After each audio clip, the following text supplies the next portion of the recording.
Day and good morning.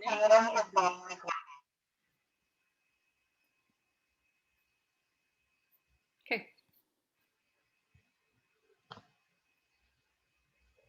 All right, good morning. Namaste to everyone. Let's do our prayers first. Om Guru Brahma, Guru Vishnu, Guru Devo Maheshwara, Guru Sakshat Parbrahma, Tasmai Shri Guruve Namah. Om Bhu Bhuvaswaha, Tatsavitra Vareneyam, Bhargo Devasya Dhimahi, Dhiyo Yo Nah Prachodayat. Asto Ma Satgamya Tamso Ma Jyotirgamya Mrityurma Amritam Gamya Om Sahnavamtu Sahnavbhunaktu Saviryam Karvavahi Tejasvi Navadhitamastu Ma Vidvishavahi Om Shanti Shanti Shanti. Every Tuesday these days we are looking into the message given by Maharishi Narada. So it's called Narada Bhakti Sutras. So this is all about what is devotion, how to cultivate devotion, what are the benefits of devotion. So last week we ended the class with verse number 35. And these verses are about how to develop this love for God. How to develop. Because he talked about what is love, but how to develop also. So verse number 35, he told us two practices. One is renunciation of sense objects and giving up attachment to beings around. It is like a detachment from the finite world. Finite world of sense objects and ever-changing world of relationships. This is detachment. Not ignoring, but detaching. Now in verse number 36, which we are going to start today, he is pointing out the positive things that the seeker must pursue and cultivate in himself diligently. So it's like what not to do, then what to do. Just like for a healthy body, what not to eat, then what to eat. So this is what he is telling us. So let's look at verse number 36. Avyavrit bhajanat. So in one small, it's not even a sentence, it's just a word actually. Avyavrit bhajanat. Avyavrit means by uninterrupted, continuous bhajanat. That means bhajan also. That means loving service of the Lord also. Seva. So through continuous, tender and loving service of the Lord. So this is a technique of discovering devotion through uninterrupted bhajan. Because when devotion in our heart pervades, these hymns, they just come out. And while we are singing the hymns, we are doing the seva also. Sometimes we could be doing seva with our hands. Sometimes we could be doing seva just with our words also.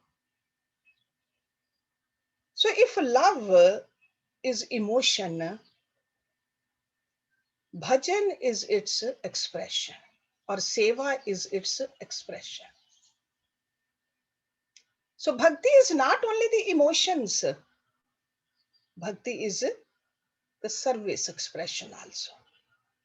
So tender and loving service of the Lord through speech, through body, and through mind.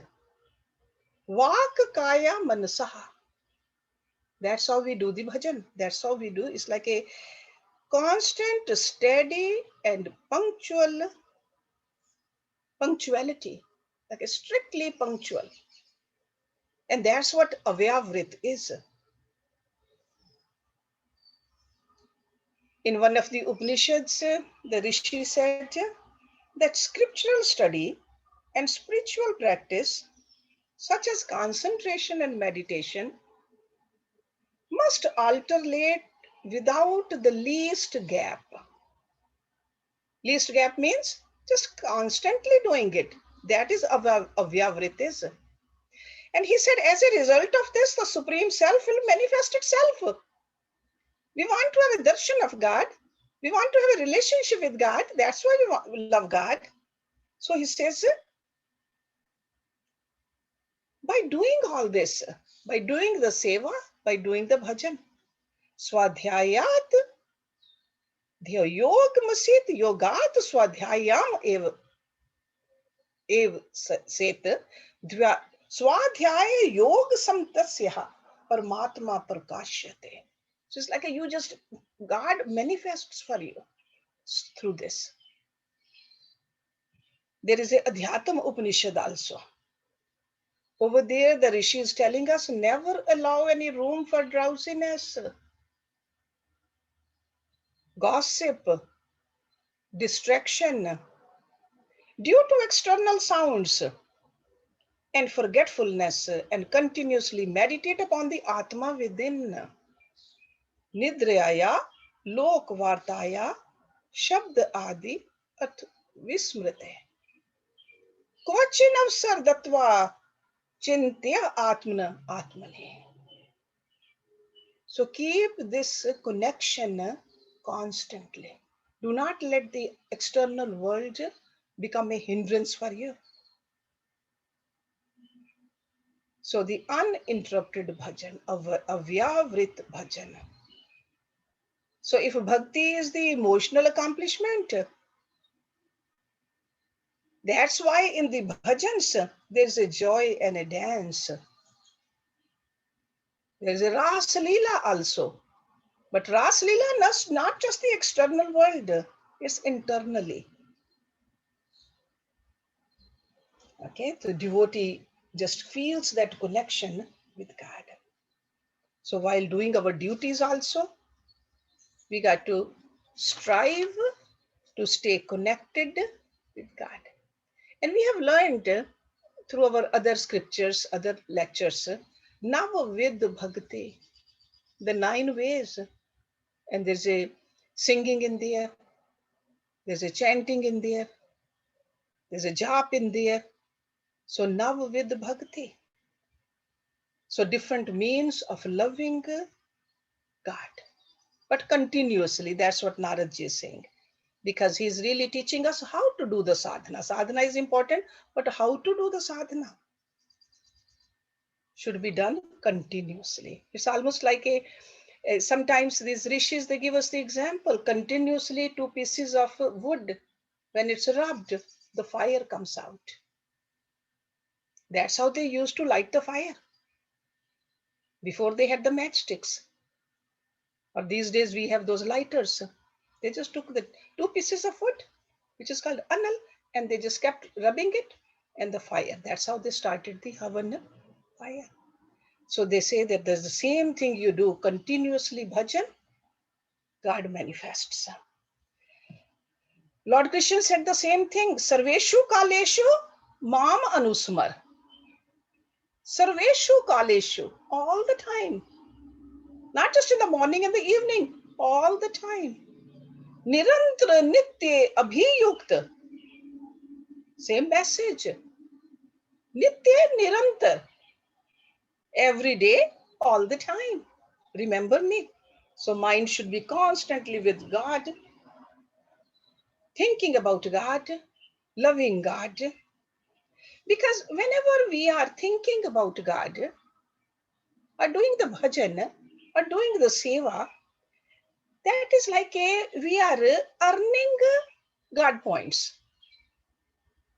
Whenever we are in the material world, we are spending the God points. If we spend more than the earn, then we'll become bankrupt. So we got to make sure that we keep on earning more, spending less. I mean, we know in the worldly realm, if somebody earns $1,000 a week but wants to spend $2,000 a week, what will happen to them? So this is like a God money, staying connected with God. Spend less, earn more is the key. It's like a mind should be like that stream of oil. It's called a tel dhara vichin. If you want to pour oil from one container into another container and whose mouth is small, what do? Very carefully, continuously, we want to just pour that oil in there. This is how we do our mind, just full concentration going towards Lord all the time.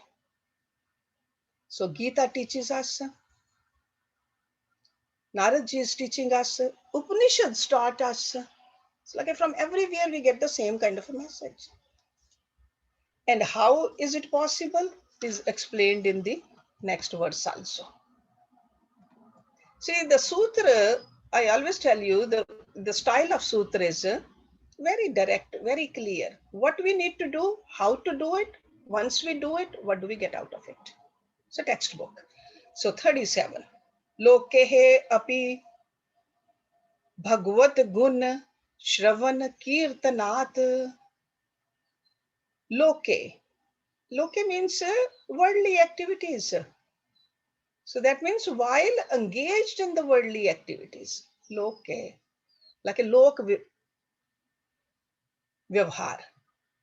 Api means even. Bhagvat gun shravan kirtanat, by hearing and singing of the glories of the Lord. So he says again, by hearing and singing the glories of the Lord, even while engaged in the activities of the world. And I'm sure you guys do that. While cooking, while cleaning, while doing any kind of a mundane activity, driving, constant listening to God's name. Sometimes externally, if you need the help, but internally also. So this is like a fourth thing he's telling us.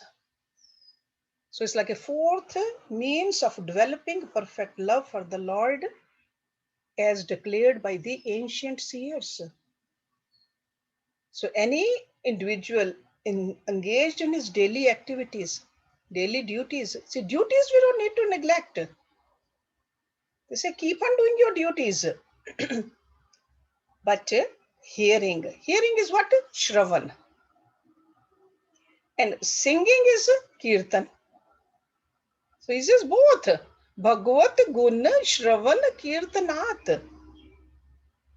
So it's like a process of hearing and singing with a close reflection on it. It becomes a technique which is advised in the scriptures. Okay, through the ears also, through the mouth also. So these are the two very strong sense organs which we have. If we keep on uttering the name of God, keep on listening the name of God, glories of God, of course it's going to get absorbed into our mind also. So listening to the discourses also of true devotees, that's a shravan. So it's not just only the bhajan, but the discourses also.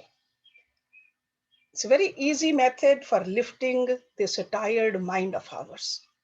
Because otherwise this mind gets very fatigued in these worldly things. And once through this process, the shravan, then what happens is we have put in so much in there, it comes out also the same way. So all objective sources of help that can reach the devotee from outside. So it's not only the bhajans alone, but the discourses also. Anything which comes from outside, collectively, it is called shravan. Okay? And Whenever we make a personal effort within ourselves, from our own heart, when something comes out, that is called kirtan. Okay, so these are two technical terms. I'm trying to explain it to you. So Shravan is coming from outside, kirtan it's coming from you going outside. But ultimately, all of this should increase the awareness of the Lord or Lord's presence in our life. So hearing and singing.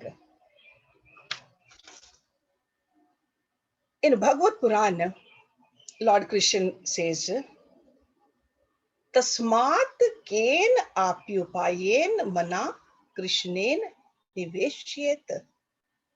So bring the mind continuously towards the Lord. And Rishi Vyas in the same scripture, he said, the mind that constantly fences over the sense objects. Because this is the mind which wants to think about everything, gets drowned in sensuality. But at the same time, the mind that constantly contemplates upon me shall get merged in me. So it's the same instrument. What are we doing with it? Are we letting it go free into this sensuality, or are we pouring it into the Lord's name? And Narada is telling us this is the way to do it, Shravan and Kirtan. Vishyan dhyayat kaschit visheshu vishajyate. So if we keep on thinking about the sense objects, it will definitely go there. Mam anusmar kaschit mayev pravaliyate. This is from Bhagavad Puran. So it's like a psychological principle behind this suggestion over here, bhajan and kirtan. And Rishi Patanjali been telling us, keep on doing it continuously. Satu dhira ka nirantar satikara sevita. Dridbhumi. Okay. So Narad is over here just confirming what Lord Krishna said, what Rishi Vyas said, what Patanjali said. You don't have to leave the world. While doing your duties, just give up the attachment to the worldly enchantments. Because doing your duties never binds you. Attachment to the fruit binds you. Keep the attachment safe for God. Just do the duties. This way you won't have any impact on the mind. There is a very story, I don't know whether it's true or not, but the idea behind is very powerful, which we can understand. A beggar used to beg on the streets with a tin in his hand. One day, somebody dropped a lottery ticket in the tin. So he won the lottery. How much? $57 million.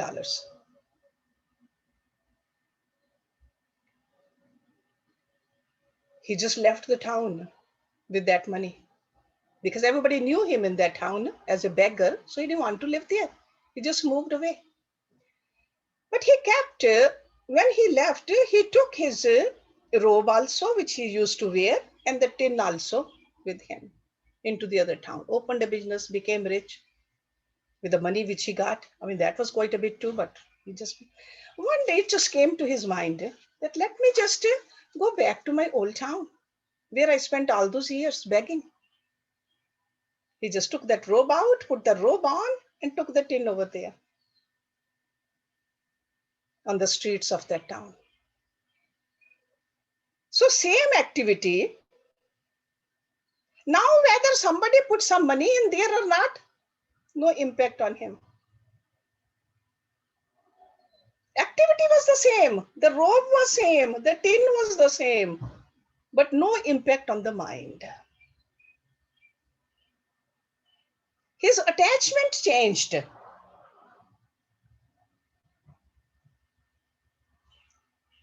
So similarly, we need to learn to do our duties without attachment to this sensuous world.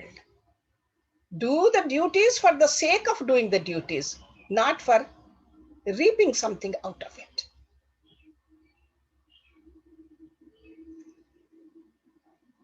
You have all heard about Chhatrapati Shivaji. He had a guru,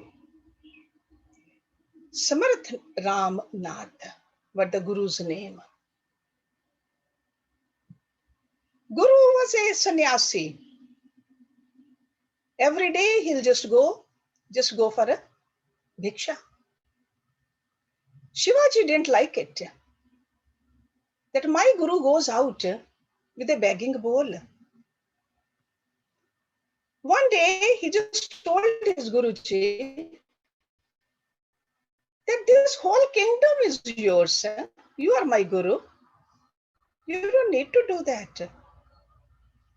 Guru said, I don't. He gives a chance to others to serve and interact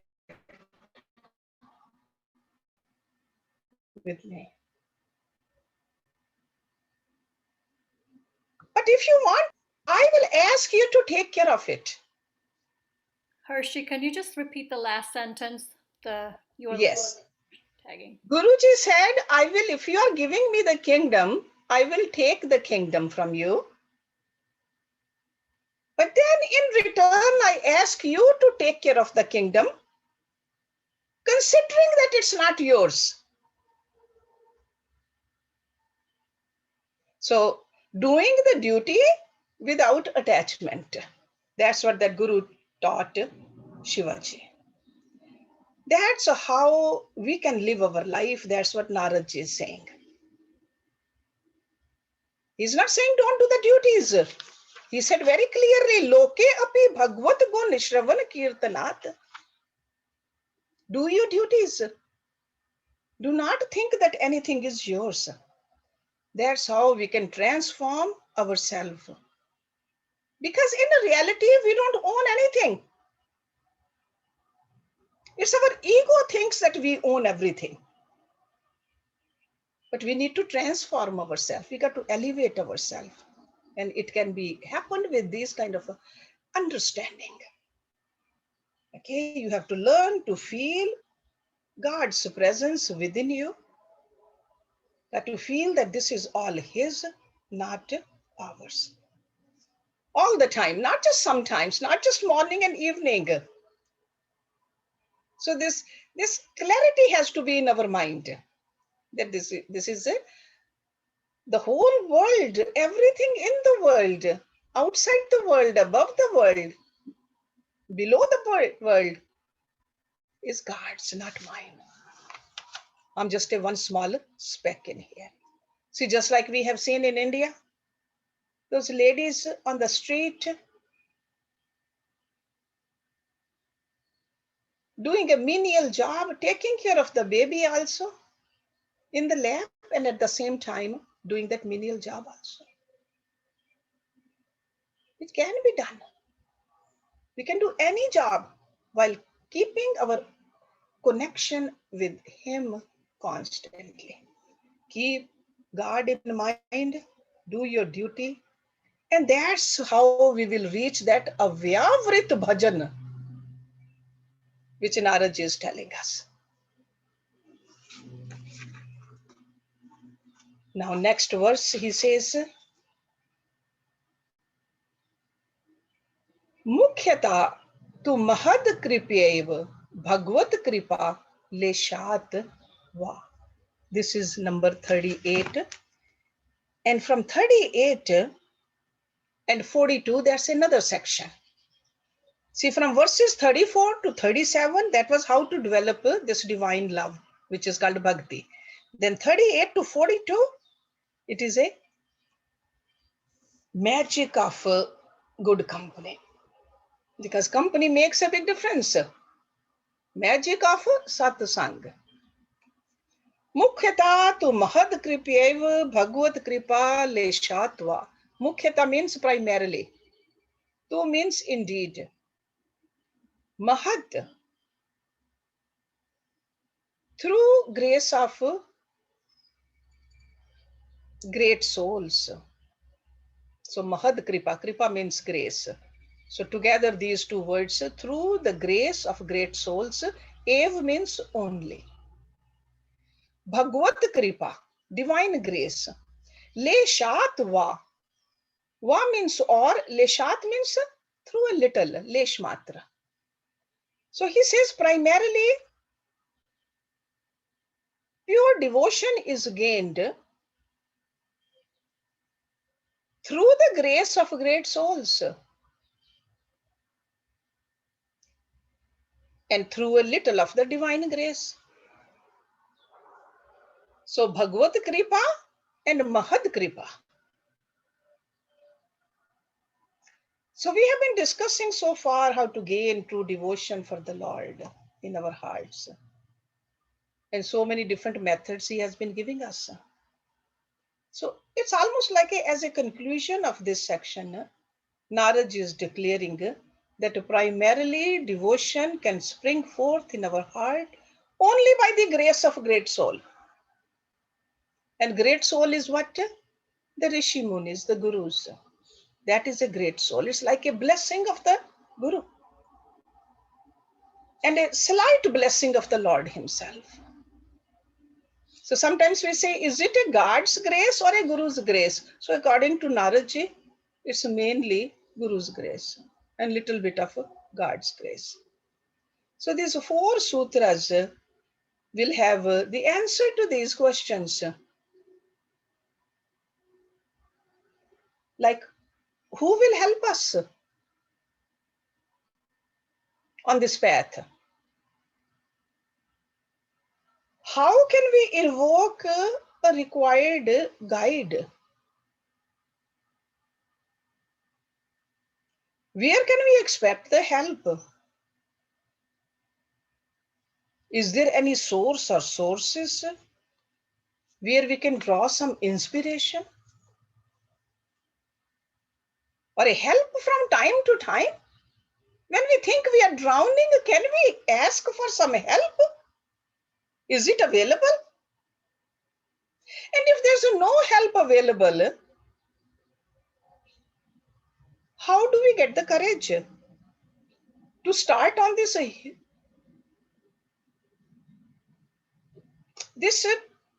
march on this perfection? So these are the questions they come to our mind. I'm sure you think about it too. Because we need to elevate ourselves to that degree where we feel oneness with God. Who will help us? And there have been endless controversy about these answers to these questions also.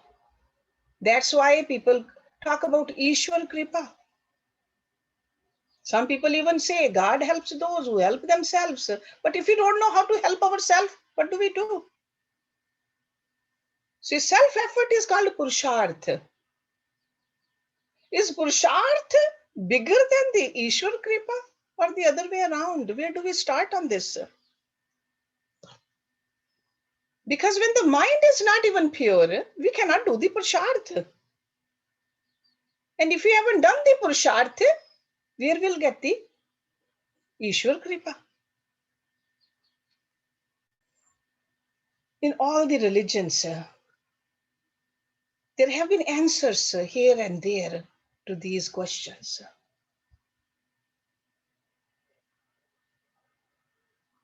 In Christianity, it's said, ask and it shall be given to you.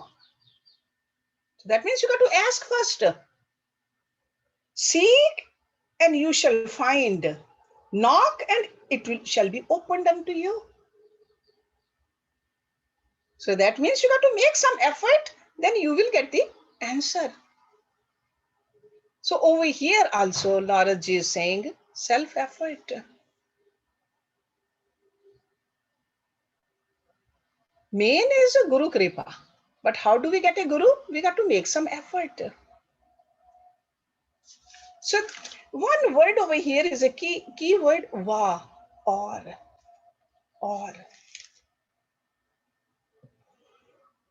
It's not in Hinduism, Guru's grace itself is God's grace actually. There's no difference between God and a Guru. We are not talking about a body of a Guru. God helps through Guru. God is everywhere. We cannot really connect with God with this kind of a mind yet. We need to elevate our mind. We got to purify our mind, and Guru is the one who teaches us how to purify the mind. So that's why surrendering to Guru, going to Guru, that takes some purushart. Effort is needed for that. Because Guru is none other than Narayan himself expressing as Parmeshwar to help the disciple. So primarily with the grace of Guru, that's why he said primarily with the grace of the Guru. And Lesh Matra with God. Okay, so that's why Guru is highly emphasized in all the scriptures. I think few weeks ago, we studied the story about the Jad Bharat also. And again, we are going through that in Bhagavad Puran. Jad Bharat. He was a king first, then became a rishi, got attached with that the deer baby, came back as a deer in the ashram, but again, because of his good karmas, was born again. When he was born again, he said, this time I'm not going to get attached to anybody. Because this attachment was the cause for my downfall. So he acted like a jad. Didn't talk much, didn't do much, just sat in the remembrance of God. That's why his name is Jad Bharat. And the story is how that king Raghugan, he was going, and his people were picking him up on the palanquin, and they needed a fourth person, and they picked up this Jad Bharat. And he was not paying much attention. And palanquin will just wobble this side and that side. And the king got upset with him. But then the end of the story is how that king found out that how elevated this person is. Then there is a conversation between the Raghugan and the Jad Bharat. And over there he said, Jad Bharat said, Raghugan gai tat tapsahani aati hi tat anivarana na chad agne surya bina mahad pard. He said, knowledge is imparted to us only through a guru. So these kind of stories are all over our scriptures. So that's why Narada is saying mainly this is given with the grace of a guru and a little bit from God. So God does help. Yagya, tap, puja, holy places, you can do all you want to. Sure, they will clean our heart. They will polish our mind. But until you take a bath in the lotus feet of a guru, you will not get spiritual realization. That's what Jad Bharat said. So the same message echoed in all the scriptures. Because first we need proper theoretical knowledge. Without theoretical knowledge, we are lost in this world. And the scripture says, Nirmal man jan so mohi pava. Nirmal man. This worldly affairs, if we get attached to it, our man does not get nirmal. Mal means waste. Waste matter. What is a waste matter for the man? Restlessness. anxiety, stress. So Nirmal Man is a calm man. And how do we get it? We get the knowledge from the Guru. So when your mind is pure, God says, I come. Nirmal Man jan so mohi pava. Until then, what do? You do your sadhana. Make your mind pure. Scriptures are definitely reservoir of knowledge. But we really cannot understand the scriptures with our material mind. That's why this material mind is the one which we try to purify when we go to Guru. In Bhagavad Gita, Lord Krishna also said the same thing. 4th chapter, 34th verse. Tad vidhi pranipaten pariprashnen sevya. I'm sure you're all familiar with this verse. Upadeshyanti te jnanam jnaninas tattvadarshina. Seva. Do Guru seva. Guru will give you jnana. With that jnana, you will see God. Mundak Upanishad. Tat Vigyanartham sa Guru me ev agache shrotriye brahmanishta. In order to get the knowledge, approach a Guru. Because no matter how divine the scriptures are, this material mind cannot understand the divinity in the scriptures. Guru is the one who really opens it up for us. So first we meet the Guru, he will prepare us, then we will meet God. Just like parents, they prepared us. They taught us how to sit, how to walk, how to talk. Then they sent us to school. Over there we learned more. That's how we became established in this material world. The same way the Guru prepares us. That's Guru's job, to polish our personality, to clean our mind and the heart. And then we see God. So that's why Narada said the main job is Guru's, Guru Kripa. Then God's job is very easy. So that's why this bhakti which we are learning, it can develop mainly through Guru. Secondly, through God. Kabir ji said, Guru Gobind dono khade. Gobind means God. Even if the God comes over here and stands in front of me, Kabir ji says, Jaake lago pae. Balihari Guru apno. Govind diyo milaye. So these are not written by Guru. Guru doesn't say that. Because every Guru is a disciple too. Every Guru is a disciple. Because ultimate Guru is who? God himself. Every God incarnate when comes into the human life has a Guru. Lord Krishna had a Guru. Lord Ram had a Guru. Every God incarnate, every Guru himself has a Guru. So ultimately, we are saying that we need a personality who talks like us, whom we can relate to, who can teach us, who can just show us the path, who can inspire us, who can develop our personality, who can criticize also sometimes, and who can give the blessings also, has the power to bless us also. That is a Guru.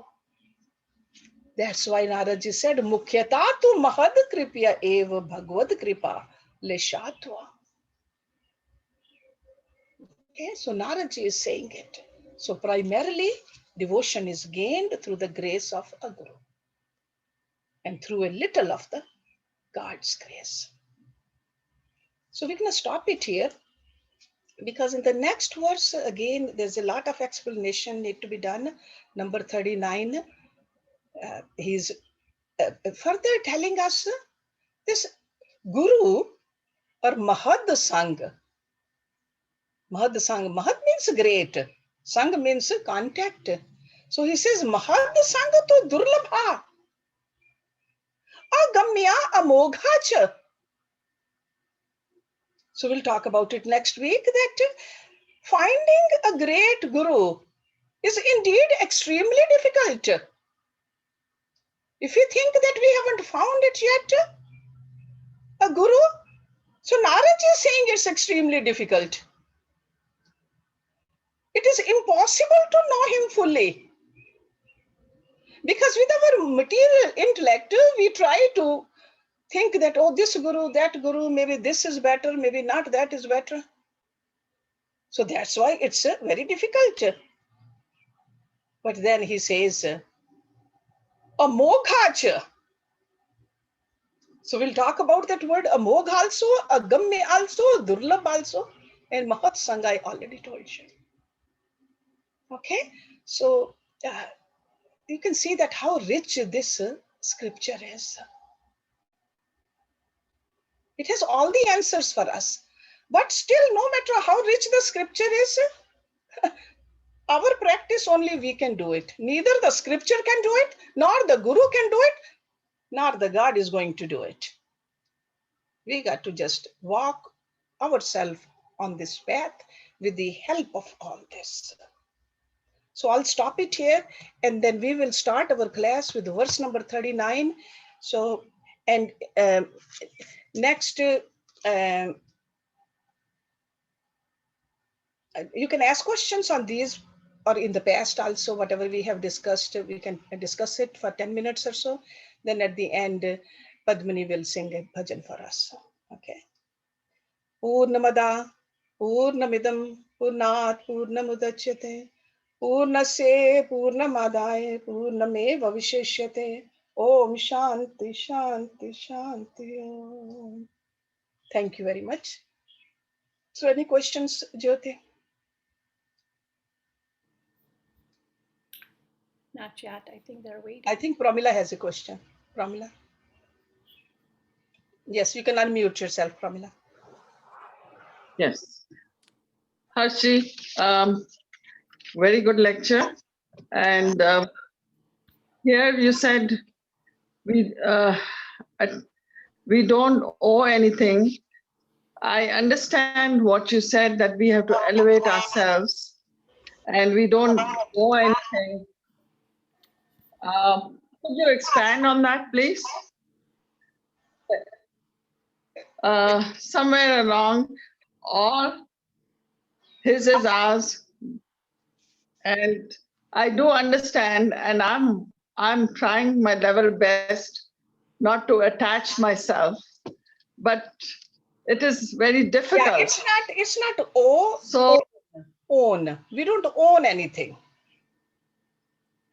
Yes. Yeah, we don't own anything. But sometimes situations around. Yeah, nothing is ours. See, just like sometimes when we go into a hotel, into a resort, we enjoy fully, right? No attachment. Whether good or bad, there could be a paint peeling on the wall. We don't complain. Hey, it's not mine. There could be a beautiful mahogany bed. We don't say that we're going to take it with us. The same kind of attitude we should have in this world. Good, bad, ugly, whatever. Keep on doing your duties and do not get attached to the people or the things. Nothing is ours. Sometimes we think that people are ours. No, they are not.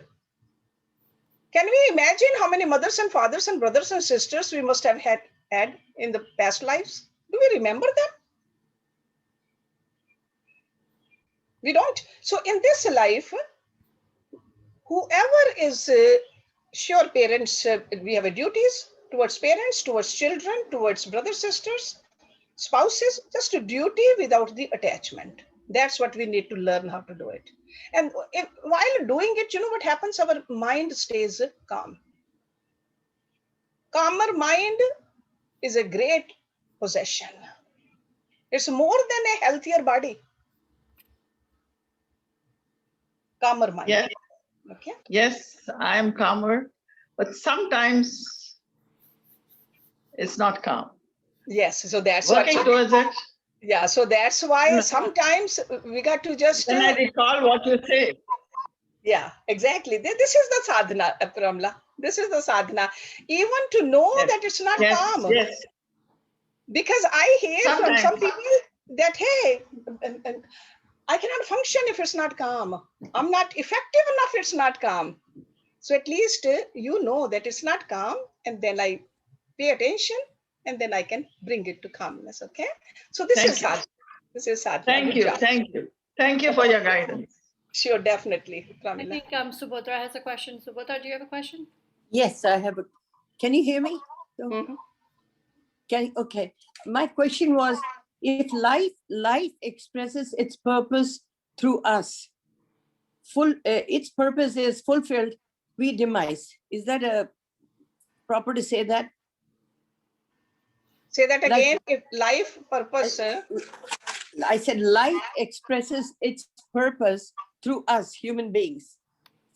Once it's fulfilled, when life fulfills its purpose through us, then then it's our demise.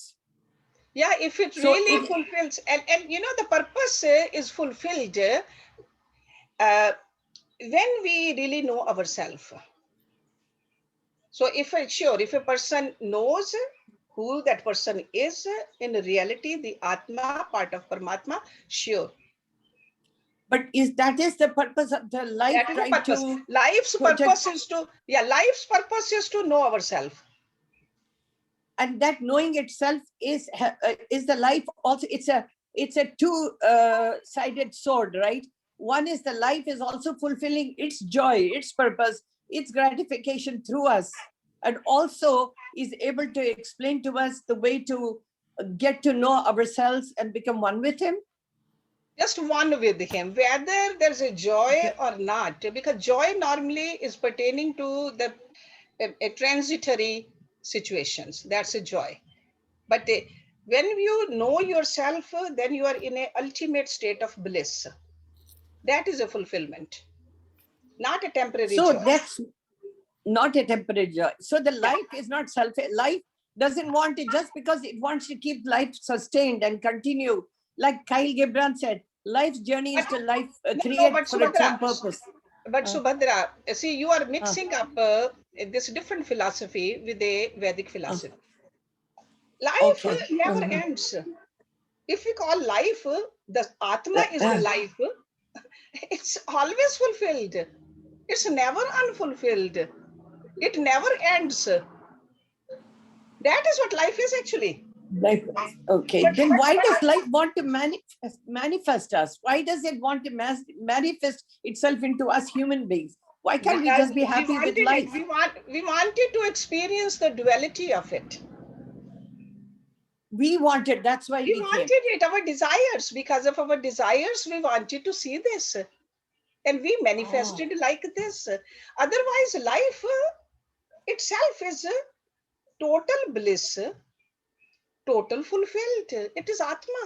And we are here, according to the Vedic philosophy, Right. we are here to know ourselves like that.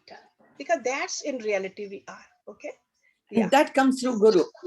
That Yeah. comes through Guru Yes, because we have Guru to teaches us. Yeah, exactly. Guru The pure- teaches us how to experience this. Right. Okay. Thank you, Hersh. Yeah.